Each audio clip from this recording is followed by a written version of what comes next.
ಉದ್ಯೋಗವನ್ನು ಆರಿಸಿಕೊಂಡು ಒಬ್ಬ ಕನ್ನಡದ ಸಂಘಟನೆಯ ರಾಜ್ಯಾಧ್ಯಕ್ಷರಾಗಿ ಇರ್ತಾರಲ್ಲ, ಅದು ನಮ್ಮ ಹೆಮ್ಮೆ. ಅದು ನಮ್ಗೆ ಹೆಮ್ಮೆ ಆಗಬೇಕು.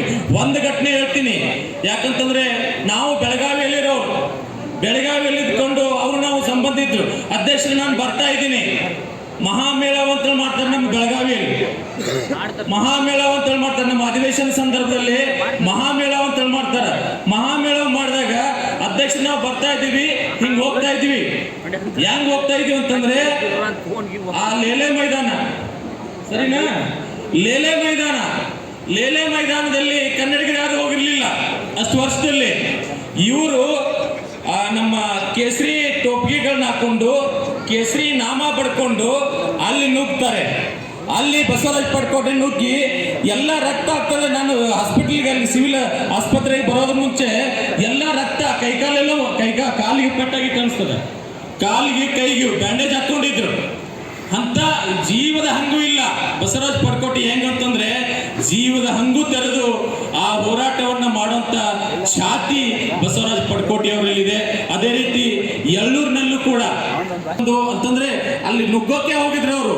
ಮತ್ತೆ ಪೊಲೀಸರವ್ರನ್ನ ಏನೋ ಅದು ಗೊತ್ತಾಗಿ ಪೊಲೀಸರವ್ರನ್ನ ಹಿಂದೆ ಕರ್ಕೊಂಡು ಬಂದು ಅಂತ ಅಲ್ಲಿ ಅರೆಸ್ಟ್ ಮಾಡುವಂತ ಕೆಲಸ ನಡೀತು. ಬಹಳಷ್ಟು ಹೋರಾಟಗಳನ್ನ ಬೆಳಗಾವಿ ಸಲುವಾಗಿ, ನಾಡಿನ ಸಲುವಾಗಿ, ಕನ್ನಡಿಗರ ಉದ್ಯೋಗ ಸಲುವಾಗಿ, ರೈಲ್ವೆ ಉದ್ಯೋಗದ ಸಲುವಾಗಿ, ಬ್ಯಾಂಕ್ ಉದ್ಯೋಗ ಸಲುವಾಗಿ ನನಗೊಂದು ಅವಕಾಶ ಏನ್ ಸಿಕ್ತು ಅಂತಂದ್ರೆ, ಕಳೆದ ಬಾರಿ ಅಧಿವೇಶನ ಟೈಮಲ್ಲಿ ನೀವೆಲ್ಲರೂ ಬಂದಿರಬಹುದು. ಆನ್ಲೈನ್ ಬೆಟ್ಟಿಂಗ್ ವಿಚಾರವಾಗಿ ವಿಧಾನಸಭೆ ಅಧಿವೇಶನ ಸಂದರ್ಭದಲ್ಲಿ ಒಂದು ಹೋರಾಟ ಇಟ್ಕೊಂಡಿದ್ರು. ಆ ಹೋರಾಟದಲ್ಲಿ ನಾವು ಕೂಡ ಭಾಗಿಯಾಗಿದ್ವಿ. ಅಂತ ಬೆಟ್ಟಿಂಗ್ ಒಂದು ಸಂಸ್ಥೆಗಳು ಮುಚ್ಚಬೇಕನ್ನೋ ಕಾರಣದಿಂದ. ಅದೇ ರೀತಿ ಕಳೆದ ಬಾರ ಕೂಡ ನನ್ನ ಎಲ್ಲ ಇಲ್ಲಿ ಪದಾಧಿಕಾರಿಗಳು ಬಂದಿದ್ದಾರೆ. ಅವ್ರ ಜೊತೆಗೆ ಈಗ ತಾನೇ ನಮ್ಮ ನಾರಾಯಣ ಸ್ವಾಮಿ ಅವರು ಅದನ್ನೇ ಮಾತಾಡಿದ್ರು ಅನ್ಸುತ್ತೆ, ಮೈಸೂರು ಸೋಪ್ ಇದ್ರ ಹತ್ರ ಅಲ್ಲ, SRS ಹತ್ರ. ಆ ಒಂದು ಅಲ್ಲಿ ಆ ಕೂಲಿ ಕಾರ್ಮಿಕನೆಲ್ಲ ಹೊರಗೆ ತಪ್ಪೋ ಕೆಲಸ ಆದಾಗ ಅಲ್ಲಿ ಹೋರಾಟ ಮಾಡ್ತಾ ಇದ್ರು. ನಾವು ಬೆಂಗಳೂರಿಗೆ ಬಂದಿದ್ವಿ. ಬೆಂಗಳೂರಿಗೆ ಬಂದಾಗ ನೀವು ಬರ್ರಿ ಇಲ್ಲ ಅಂತ ಅಂದಾಗ ಅಲ್ಲಿ ಹೋಗಿ ನಾವು ಹೋರಾಟ ಮಾಡುವಂತ ಒಂದು ಅವಕಾಶ ನಮಗೂ ಮಾಡಿಕೊಟ್ರು. ಇಂಥ 10 ಹಲವು ಕಾರ್ಯಕ್ರಮಗಳ ಮಾಡೋದ್ರ ಮುಖೇನ ಇವತ್ತು ನಮ್ಮ ಕರ್ನಾಟಕ ಸೇನೆಯ 3ನೇ ವಾರ್ಷಿಕೋತ್ಸವ ನಡೀತಾ ಇದೆ. ನನಗೆ 2-3 ತಿಂಗಳಿಂದ ಹೇಳ್ತಾ ಇದ್ರು ಬರಬೇಕು ನೀವು ಅಂತ ಕಾರ್ಯಕ್ರಮ ಮಾಡ್ತಾ ಇದ್ದೀನಿ ಅಂತೇಳಿ. ಕೊನೆಗೆ ಏನೂ ಫೋನ್ ಬರಲಿಲ್ಲ. ಆಮೇಲೆ 1 ತಿಂಗಳಿಂದ ಮಾಡಿದ್ರು. ಆಮೇಲೆ ಮೊನ್ನೆ 15ನೇ ತಾರೀಕು ನಾನು ಒಂದು ಸಂಕ್ರಾಂತಿಯ ಸಂದೇಶ ಕಳಿಸ್ಬೇಕು ಅಂತೇಳಿ ಫೋನ್ ಕೈಯಲ್ಲಿ ತಗೋಕೂಡ್ದ ಅವ್ರ ಫೋನ್ ಬಂತು. ಇಲ್ಲ ಅಧ್ಯಕ್ಷರು ಬರಬೇಕು, ಮತ್ತು ನಾವು ಹೊಟ್ಟೆ ನೀವು ತಪ್ಪಿಸೋಂಗಿಲ್ಲ. ಇಲ್ಲಿ ಬಂದ ತಕ್ಷಣ ಅಂದ್ರು ನಮ್ಮ ಕಾರ್ಯಕ್ರಮ ಮುಗಿಬಿಟ್ಟ ನೀವು ಎಲ್ಲಿ ಹೋಗೋಂಗಿಲ್ಲ ಅಂತೇಳಿ. ನಾವೆಲ್ಲ ಒಟ್ಟಿಗೆ ಸೇರಿ ಕೆಲಸ ಮಾಡೋಣ ಅಂತ ಹೇಳ್ತಾ ಈ ಒಂದು ನಮ್ಮ ಕರ್ನಾಟಕ ಸೇನೆಯ 3ನೇ ವರ್ಷಕ್ಕೆ ಎಲ್ಲರಿಗೂ ಶುಭವಾಗಲಿ. ನಿಮಗೆ ಅಭಿನಂದನೆಗಳು, ಶುಭಾಶಯಗಳನ್ನು ಹೇಳ್ತಾ ನನ್ನ ಮಾತುಗಳನ್ನು ಮುಗಿಸ್ತೀನಿ. ಜೈ ಕರ್ನಾಟಕ. ಧನ್ಯವಾದಗಳು ಕಿತ್ತೂರು ಕರ್ನಾಟಕ ಸೇನೆಯ ಅಧ್ಯಕ್ಷರಿಗೆ. ಗದಗ ಜಿಲ್ಲಾ ಘಟಕದಿಂದ ರಾಜ್ಯಾಧ್ಯಕ್ಷರಾಗಿರುವಂತಹ ಬಸವರಾಜ್ ಪಡ್ಕೋಟೆ ಅವರಿಗೆ ಗೌರವ ಸಮರ್ಪಣೆ. ದಯಮಾಡಿ ಗದಗ ಜಿಲ್ಲಾ ಘಟಕದವರು ಬಂದು ಇದನ್ನು ನೆರವೇರಿಸಿಕೊಡ್ಬೇಕು.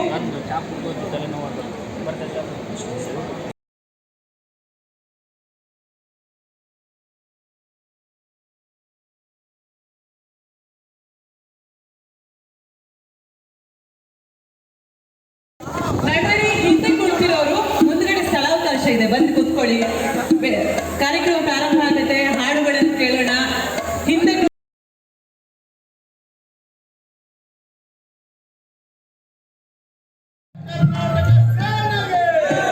ಕನ್ನಡವೇ ಸತ್ಯ ರಂಗಣ್ಣ ಅವರಿಗೆ ಧನ್ಯವಾದಗಳು. ಕನ್ನಡವೇ ಸತ್ಯ ರಂಗಣ್ಣ ಸರ್, ಇಷ್ಟು ಚಂದದ ಕಾರ್ಯಕ್ರಮ ಆಯೋಜನೆ ಆಗುವಲ್ಲಿ ನಮ್ಮ ಜೊತೆ ಆಗಿದ್ದಕ್ಕೆ, ನಮ್ಮ ಕರ್ನಾಟಕ ಸೇನೆಯ ಜೊತೆ ಆಗಿದ್ದಕ್ಕೆ ಧನ್ಯವಾದಗಳು.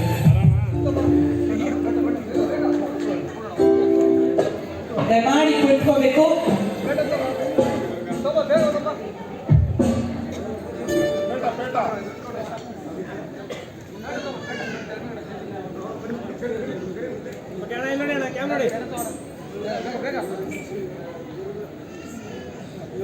ಎಲ್ಲರೂ ಚಪ್ಪಾಳೆ ಮೂಲಕ ಗೌರವ ನೀಡೋಣ. ಆದ್ಮೇಲೆ ಚೆನ್ನಪ್ಪ ಬರ್ತಾರೆ. ಚೆನ್ನಪ್ಪ ಹಾಡೋ ಹಾಡುಗಳಿಗೆ ನೀವೆಲ್ಲ ಕುಣಿದೇ ಇರ್ತೀರಾ ತಾನೇ?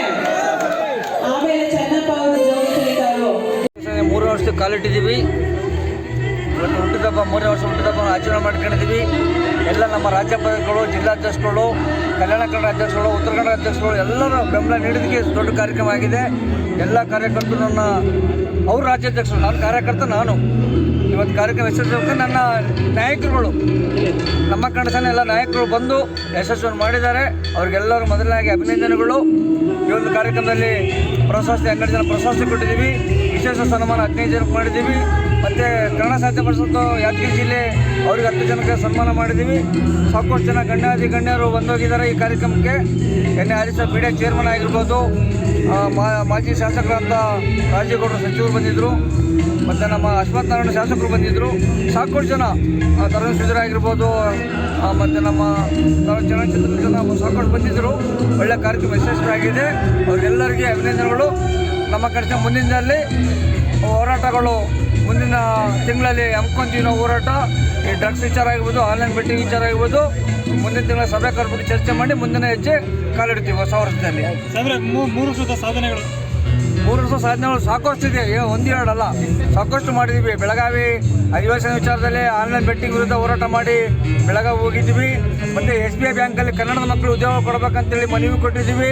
ಮತ್ತು ಮೆಟ್ರೋದಲ್ಲಿ ಕನ್ನಡದ ಮಕ್ಕಳು ಉದ್ಯೋಗ ಕೊಡಬೇಕಂತೇಳಿ ಮನವಿ ಕೊಟ್ಟಿದ್ವಿ. ಸಾಕಷ್ಟು ನಮ್ಮ ಕಲ್ಯಾಣ ಕರ್ನಾಟಕದ ಮಕ್ಕಳಿಗೆ ಉದ್ಯೋಗಗಳು ಸಿಗಬೇಕು, ಡಾಕ್ಟರ್ ಸರೋಜಿನಿ ಮಹಿಷಿ ವರದಿ ಜಾರಿ ಬರಬೇಕಂತೇಳಿ ಹೋರಾಟ ಮಾಡಿದ್ದೀವಿ. ಸಾಕಷ್ಟು ಬಡ ಕುಟುಂಬ, ಸತ್ತಂಥ ಕುಟುಂಬಗಳಿಗೆ ಬೇಡಿ ಮೇಲೆ ಸತ್ತಂಥ ಸಂದರ್ಭ ಅನ್ಯಾಯ ಆದಾಗ ಹೋರಾಟ ಮಾಡಿ ಪರಿಹಾರ ಪಡಿಸಿದ್ದೀವಿ. ಸಾಕಷ್ಟು ಕಾಮಗಾರಿಕೆ ಅನ್ಯಾಯ ಆದಾಗ ಹೋರಾಟ ಮಾಡಿದ್ದೀವಿ. ರಸ್ತೆ ತಡೆ ಮಾಡಿದ್ದೀವಿ. ಸಾಕಷ್ಟು ರಸ್ತೆಗಳು ಗುಂಡಿಗಳು ಬಿದ್ದಾಗ ನಮ್ಮ ಕಾರ್ಯಕರ್ತರು ಆ ಜಿಲ್ಲೆಯಲ್ಲಿ ಹೋರಾಟ ಮಾಡಿದ್ದಾರೆ. ಮತ್ತು ಅತ್ಯಾಚಾರ ಆದಾಗೂ ಮಹಿಳೆ ಪರ ಹೋರಾಟ ಮಾಡಿದ್ದೀವಿ. ಹಲವಾರು ಹೋರಾಟಗಳು ಮಾಡಿ ಇವತ್ತು ನಮ್ಮ ಕಡೆ ಒಳ್ಳೆ ಮುಂಚಿನ ನಿಂತ್ಕೊಂಡಿದ್ದೀವಿ. ಇನ್ನು ಎತ್ತರ ಸಂಘಟನೆ ಬೆಳೀತಂತ ನಂಬಿಕೆ ಇದೆ. ಮುಂದಿನ ನಾಯಕರುಗಳು ನಮ್ಮ ಕಡೆ ಸೇನೆಯಲ್ಲಿ ಎಲ್ಲರೂ ಲೀಡರ್ಗಳಾಗಬೇಕಂತ ಈ ಸಂಘಟನೆ ಕಟ್ಟಿದ್ದು ನಾನು ಒಬ್ಬನೇ ಬೆಳೆಯೋಕ್ಕಲ್ಲ. ಇದು ಮುಂದಿನ ಪೀಳಿಗೆ ಯುವಕರು ಕನ್ನಡವನ್ನು ದೀಕ್ಷೆ ತುಳಿಯೋಕ್ಕೆ ಅವ್ರನ್ನೆಲ್ಲರೂ ಒಂದು ಪೊಂಡಿಸನ ಕೊಡ್ತಾ ಇದ್ದೀವಿ. ಅವರೆಲ್ಲ ನಾಯಕರುಗಳು ಮುಂದಿನಲ್ಲಿ ಒಳ್ಳೆ ಹೋರಾಟ ಮಾಡಲಿ. ಒಳ್ಳೆ ಭವಿಷ್ಯ ಇದೆ. ಮುಂದಿನ ಪೀಳಿಗೆ ಯುವಕರು ಒಳ್ಳೆ ಹೋರಾಟಗಳು ಮಾಡಬೇಕು. ಯಾಕಂದರೆ ಈ ನಾಡಿನ ಧಕ್ಕೆ ಬಂದಾಗ ಸಾಕಷ್ಟು ದುಶ್ಚಟಕ್ಕೆ ಹೋಗ್ತಾರೆ ವಿದ್ಯಾರ್ಥಿಗಳು. ಅವ್ರನ್ನೆಲ್ಲ ಸೆಳ್ಕೊಂಡು ಅವ್ರನ್ನ ಕನ್ನಡ ಶಾಲೆ ಹಾಕಿ ಒಳ್ಳೆ ನಾಯಕರು ಮಾಡೋಂಥ ಕೆಲಸ ನಮ್ಮ ಕಡೆ ಮಾಡುತ್ತೆ. ಮುಖ್ಯಮಂತ್ರಿಗಳು ಡ್ರಗ್ಸ್ ದಂಧೆ ಬಗ್ಗೆ ಮುಖ್ಯಮಂತ್ರಿಗಳು ಹೇಳಿಕೆ ಕೊಟ್ಟಿದ್ದಾರೆ ಹೇಳಿ ಸರ್. ಇವತ್ತೇನು ಕೇಸು ಮುಖ್ಯಮಂತ್ರಿ ಇರೋಂಥ ನಮ್ಮ ಕನ್ನಡ ಸೇನೆ ಮೇಲೆ ಕೇಸ್ಗಳು ಇರೋಂಥ ಮುಖ್ಯಮಂತ್ರಿಗಳು ಮೊನ್ನೆ ಜನರಾಜ್ಯೋತ್ಸವ ಮಾಡೋ ಸಂದರ್ಭದಲ್ಲಿ ಎಲ್ಲ ಒಂದು ಮನವಿ ಕೊಟ್ಟಿದ್ದೀವಿ. ಕೇಸ್ಗಳು ಹಿಂದಕ್ಕೆ ಪಡ್ಕೊಂತೀವಿ ಅಂತ ಹೇಳಿದ್ದಾರೆ. ಎನ್ ಎ ಹರೀಶ್ ಬೃಹತ್ ಬೆಂಗಳೂರು ಚೇರ್ಮನ್ ಅಂತ ಎನ್ ಎ ಹರೀಶ್ ಅವರು ಕೂಡ ಇವತ್ತು ಮನವಿ ಕೊಟ್ಟಿದ್ದೀವಿ. ನಾನು ಇದೊಂದು ಸಲ ಚರ್ಚೆ ಮಾಡಿ ಕೇಸ್ ವಾಪಸ್ ತೆಗೆಸೋಂಥ ಕೆಲಸನ ಮಾಡ್ತಂತ ಹೇಳಿದ್ದಾರೆ. ಸರ್, ಈ ನಡುವೆ ಹೊರಗಿನ ರಾಜ್ಯದವರು ಸಿಕ್ಕಾಪಟ್ಟೆ ಜನಗಳು ಇಲ್ಲಿ ಆಸಾಮ ಆಗಲಿ, ಬಂಗಾಲಿ ಆಗಲಿ, ಎಲ್ಲ ಬಂದು ನಮ್ಮ ಕನ್ನಡ ಸಂಘಟನೆ, ನಮ್ಮ ಕನ್ನಡ ರಾಜ್ಯದಲ್ಲಿ ಕನ್ನಡಿಗರಿಗೆ ಕೆಲಸ ಸಿಗ್ತಾ ಇಲ್ಲ. ಹಿಂದಿಯಲ್ಲಿ ಏನು ಮಾಡಬೇಕಂತ ಹಿಂದಿ ಏನು ತಮಿಳರು, ತೆಲುಗರು, ಮಲಯಾಳಿಗಳು ಕಾಟ ಇತ್ತು. ಈಗೆಲ್ಲ ಅವರು ಸರಿಯಾಗಿದ್ದಾರೆ. ಎಲ್ಲ ಕನ್ನಡವನ್ನು ಕಲಿತು ಕನ್ನಡ ಕಲ್ಚರ್ ಕಾರ್ಯಕ್ರಮಗಳು ಭಾಗವಹಿಸ್ತಾ ಇದ್ದಾರೆ ಎಲ್ಲರೂ. ಅವರೆಲ್ಲ ಕನ್ನಡಿಗರೇ. ಯಾರಿಲ್ಲ 15 ವರ್ಷದಿಂದ ಯಾರು ಇರ್ತಾರೆ ಕನ್ನಡದ, ಅವರೆಲ್ಲ ಕನ್ನಡದವರು. ಇತ್ತೀಚೆಗೆ ಏನು ನಮ್ಮ ಹಿಂದಿ ವಾಲಗಳು ಬಂದು ನಮ್ಮ ಬೆಂಗಳೂರಲ್ಲಿ ವಲಸೆ ಬಂದ್ಬಿಟ್ಟು ನಮ್ಮ ಕನ್ನಡದ ಮಕ್ಕಳಿಗೆ ಉದ್ಯೋಗಗಳು ಕಿತ್ಕೊಂತ ಇದ್ದಾರೆ, ದಬ್ಬಾಳಿಕೆ ಮಾಡ್ತಾಯಿದ್ದಾರೆ. ಕನ್ನಡದ ಮೇಲೆ ಜಾಸ್ತಿ ದಬ್ಬಾಳಿಕೆಗಳು ಮಾಡ್ತಾರೆ, ಕನ್ನಡಿಗರ ಮೇಲೆ ದಬ್ಬಾಳಿಕೆ ಮಾಡ್ತಾರೆ. ಮುಂದಿನ ದಿನದಲ್ಲಿ ಅದ್ರ ಬಗ್ಗೆ ಕ್ರಮ ಎತ್ಕೊತೀವಿ ನಾವು. ಅವ್ರನ್ನೆಲ್ಲ ಅಟ್ಟಾಡ್ಸೋಂಥ ಕೆಲಸ ನಮ್ಮ ಕಡೆ ಮಾಡುತ್ತೆ. ತಕ್ಕ ಪಾಠ ಕಲಿಸ್ತೀವಿ ಮುಂದಿನ ದಿನದಲ್ಲಿ. ಉತ್ತರ ಭಾರತದವರು ಬೆಂಗಳೂರಲ್ಲಿ ಇತ್ತೀಚೆಗೆ ಸರ್ಕಾರ ಕುಮ್ಮಕ್ಕು, ರಾಜಕಾರಣದ ಕುಮ್ಮಕ್ಕದಿಂದ ಅವ್ರು ಮೆರಿತಾ ಇದ್ದಾರೆ. ಮುಂದೆ ಆಟ ನಡೆಯಲ್ಲ. ನಮ್ಮ ಕಡೆ ಸೇನೆ ಎಚ್ಚೆತ್ಕೊಂಡು ಅವ್ರನ್ನ ಖಾಲಿ ಮಾಡಿಸೋಂಥ ಕೆಲಸ, ಕರ್ನಾಟಕದಿಂದ ಖಾಲಿ ಮಾಡಿಸೋಂಥ ಕೆಲಸ ನಾವು ಮಾಡ್ತೀವಿ.